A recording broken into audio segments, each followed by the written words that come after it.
Presenta De la Ribera Empanadas. www.delaribera.com.uy. El gusto sano de la empanada horneada.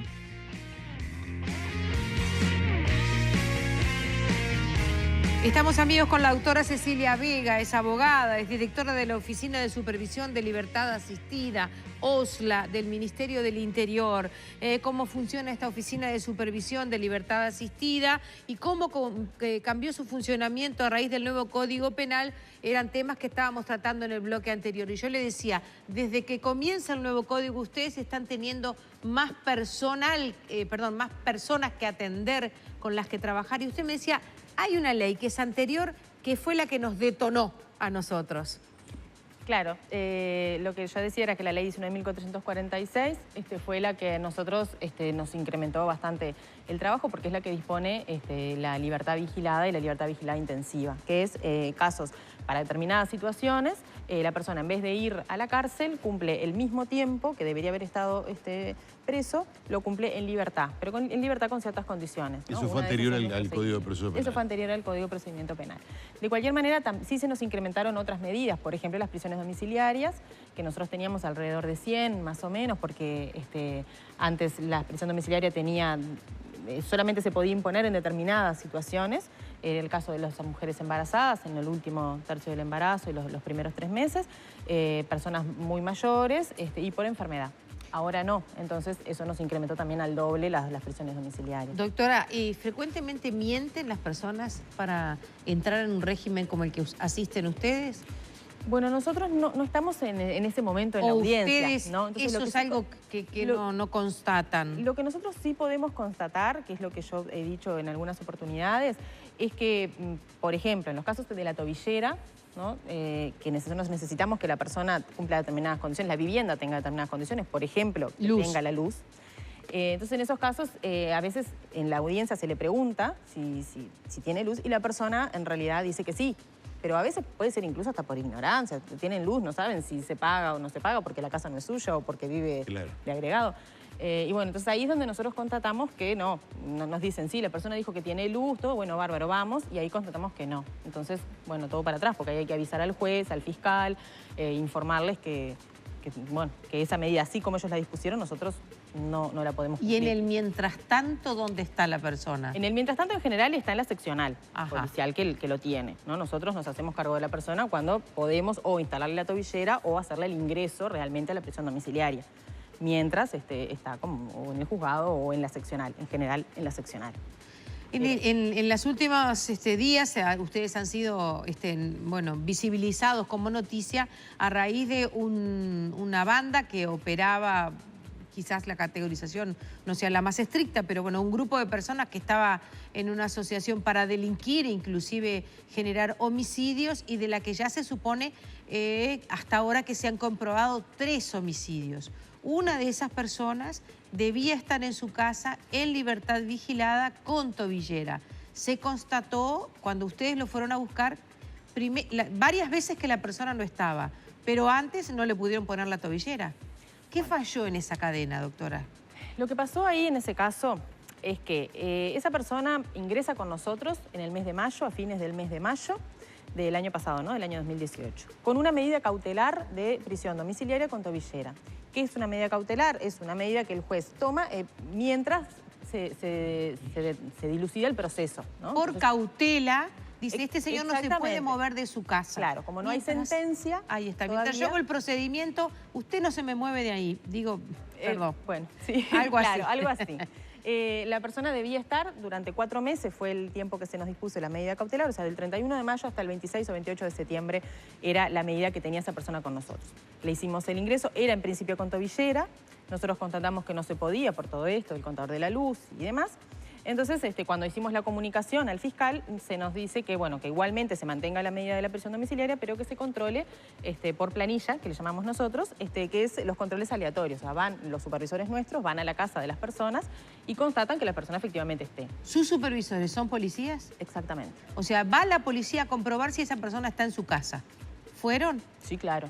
sí. Nosotros los controles aleatorios de prisión domiciliaria se hacen siempre, ¿no? O sea, y es eso, es aleatorio. A veces van de día, a veces van de noche, a veces van un día sí, un día no, a veces van 3 días de corrido. Es eso, la idea es que no se genere como la costumbre de, bueno, siempre vamos en el mismo horario, siempre vamos los mismos días. En estos casos, bueno, hubo algunas oportunidades en que esta persona estaba en su casa y firmó la planilla como que efectivamente estaba, pero hubo muchas veces en las que no estuvo. En esos casos, lo que hacemos nosotros es informar inmediatamente a la justicia. Si nosotros vamos a la casa de una persona que tiene una prisión domiciliaria y la persona no está, el supervisor hace un informe con todo lo que pasó, si golpeó las manos, si tocó bocinas, si habló con alguien, si toda la situación, y lo enviamos al juzgado.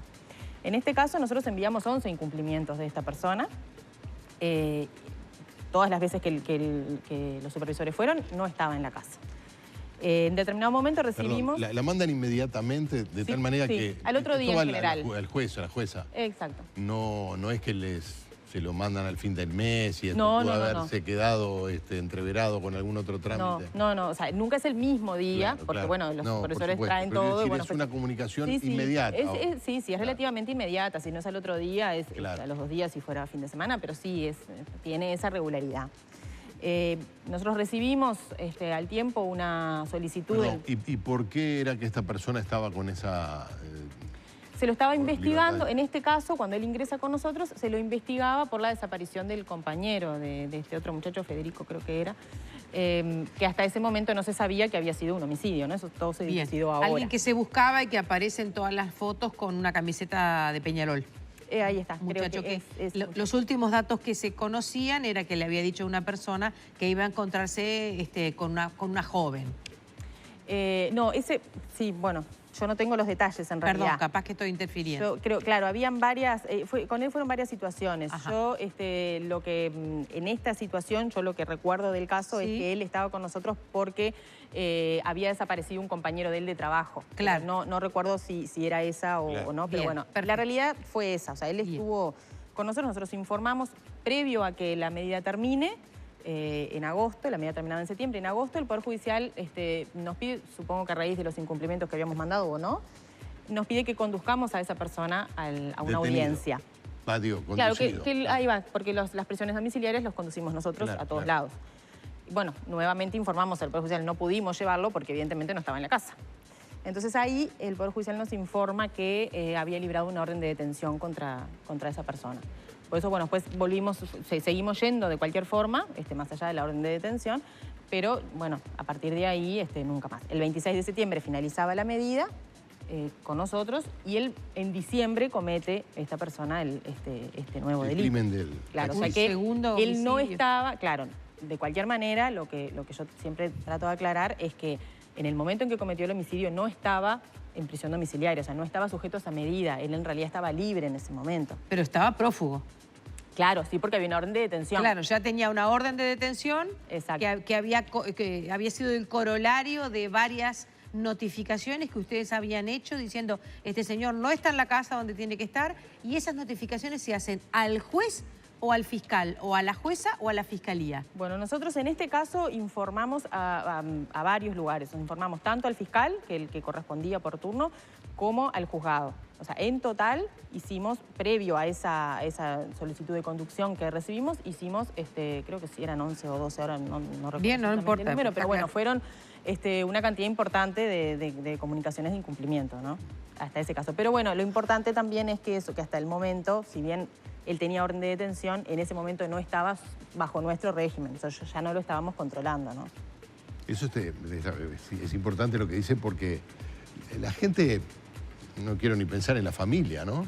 Pero cualquiera de nosotros dice, ¿cómo es posible que haya pasado esto? Con una persona que estaba en esas condiciones, tan observada, llamémosle, o controlada por el sistema de justicia y por el propio Ministerio del Interior. Ahí evidentemente no se prestó atención a lo que ustedes estaban advirtiendo, que no es que un día llegó tarde, sino que había una conducta de desacato de la orden. Pero es que incluso nosotros, ahora que me decías eso de que llegó tarde, nosotros informamos hasta cuando la persona, por ejemplo, a veces llega el supervisor y la persona que tendría que estar en su casa está viniendo del almacén. Hasta eso nosotros lo informamos como incumplimiento. Pues no puede ir al almacén cuando está con prisión domiciliaria, no puede salir de la casa. No puede salir de la casa. Entonces, nosotros incluso eso para nosotros ya es un incumplimiento. Que la persona esté llegando cuando está el supervisor o que justo lo vean en la esquina, en la casa de un vecino, eso es un incumplimiento y nosotros así lo informamos. Doctora, 2 consultas. Claudio pregunta, si constatan que las personas están colgadas de la luz, ¿ustedes hacen denuncia de esa situación? Sí, nosotros informamos al juez, siempre, en todos los casos, y aparte estamos también, ahora lo que estamos haciendo desde hace poco tiempo, enviamos un oficio a la UTE para que ellos también sepan de esta Capaz que no en situación. ese momento o ya en ese momento se estarían enviando. No, en ese momento nosotros Bien. informamos al juez. Acá hay alguien que también escribe y es bien bueno que lo haga porque usted puede contestar ya. ¿Prisión domiciliaria para un homicida? Pregunta este televidente. Estamos mal, muy mal, exclama. ¿Era presunción de homicidio o en ese momento se estaba investigando la desaparición de un compañero de trabajo? Sí, claro, en ese momento no surgía, por lo que nosotros tenemos, nosotros no tenemos acceso al expediente, ¿no? Nosotros solamente nos llega la sentencia y lo que trascendió además públicamente fue eso, o sea, se estaba investigando una desaparición. Hasta ese momento, imagino yo que ni el juez ni el fiscal se imaginaban esta situación que podía haber llegado Doctora, a ser un homicidio. ¿y ustedes no debieran tener acceso al expediente? Lo que pasa Digo, es que en porque nuestro caso, es el material humano con el que trabajan. Y seguramente usted, desde su experiencia, desde su formación y también desde su responsabilidad, quizá disponga, no sé si llamarle medidas especiales porque tienen mala prensa históricamente en nuestro país, pero digo, lo mire con una atención personalizada. Sí, yo creo que todos los insumos que a nosotros nos puedan ayudar a que la medida sea exitosa es bienvenido. De hecho, bueno, en estos casos o en otras de nuestras medidas, como las tareas comunitarias o las libertades vigiladas, estamos intentando poder tener una intervención presentencial.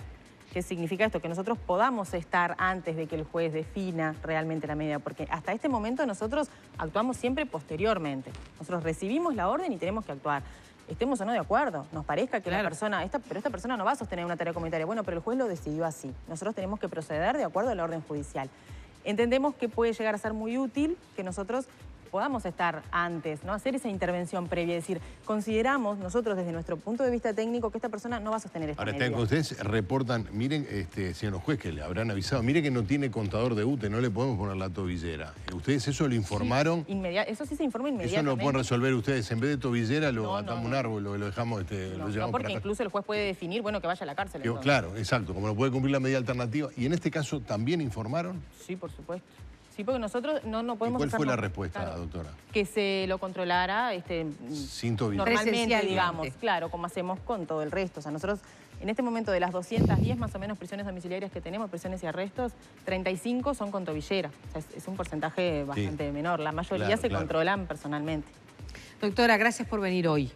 Haremos un espacio para tenerla otra tarde con nosotros. ¿Puede ser? Mucho gusto, sí, por supuesto. Muchas gracias a la doctora Cecilia Vega, abogada, directora de la Oficina de Supervisión de Libertad Asistida, OSLA, así se llama, en sigla, del Ministerio del Interior. La conocimos hoy, empezamos a trabajar con ella, estaremos haciéndolo nuevamente. Pero, no, pensé que nos íbamos a la pausa. No, que había...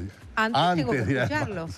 Lo veo a usted y veo un rayo de sol. Exacto, un rayito. Bueno, rayito en su caso, un rayo. Claro, Rayito de Sol te invita a disfrutar el verano con su nueva línea de alta protección resistente al agua. Productos hipoalergénicos y de fácil aplicación Rayito de Sol, con todos los avales que las pieles más sensibles necesitan. Disfruta el verano y cuida a tu familia con los protectores solares Rayito de Sol. Rayito de Sol te protege más que siempre. Distribuidor exclusivo Eduardo Chiape.